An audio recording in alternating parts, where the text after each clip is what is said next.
everybody, so welcome back to Amanda Marie NP. Just wanted to film a short video for you guys today. I'm actually knee-deep in the trenches of trying to find a women's health preceptor, and I thought what a better topic to talk about with you guys. So today I'm going to share with you a couple of tips and tricks on how to find a preceptor for your nurse practitioner clinicals. So let's get started. Okay, so the very first tip I have for you is to reach out to local hospitals in your area and ask them to connect you with the various doctor's offices that are the specialty that you are looking for. Go ahead and check the policies for your school and see if you have to have a nurse practitioner, a physician assistant, or an MD, because a lot of schools, like the one I attend, will allow one of the three to complete those hours for you. And I would begin reaching out, honestly, as soon as you start school would be a phenomenal time to go ahead and start reaching out and just locking those preceptors in, because if you've been around a while or you know anything about it, you know that is a very difficult time sometimes for you to locate preceptors. So I would recommend that you start reaching out to local hospitals. And then the second tip is to start as soon as you start school. It's never too early to go ahead and just start putting those key players in place for you to be successful in your program, because there's nothing worse than waiting to the last minute and really struggling and grasping at straws to find someone. So reach out to local hospitals, reach out to local doctor's offices, and the second tip is to start as early as possible.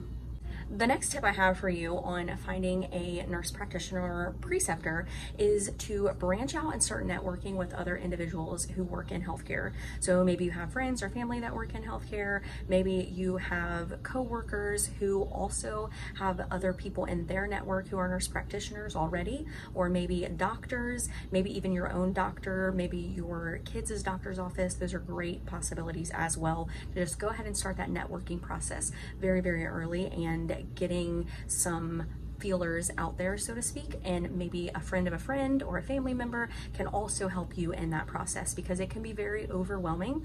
And so I recommend that you go ahead and start networking with all the healthcare workers that you know as soon as possible. Okay, so another tip I have for you on securing and locking down your family nurse practitioner or nurse practitioner preceptors is to join social media sites like Facebook groups or different things like that, where people are already doing the networking and they're already talking. Sometimes you'll find that nurse practitioners have made themselves available inside of those groups to take on students to help facilitate them getting their hours in. So I would also join social media groups and online networking sites like that to start putting feelers out there to find a preceptor as well.